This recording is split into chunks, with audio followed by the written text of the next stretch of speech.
बोली गाय घुमाओ तो भैया बोलो सुन ले। बाद न किया सोदे करूं मेरी बहना, जाद न तेरो ब्याह रचो।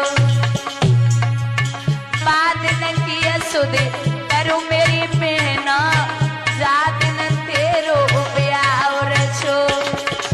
तो बहन बोली रुक जा, अरे ब्याह अगर कर दो तो का एहसान करो। सुनो, ब्याह करो एहसान करो, 20 बरस तेरो काम करो।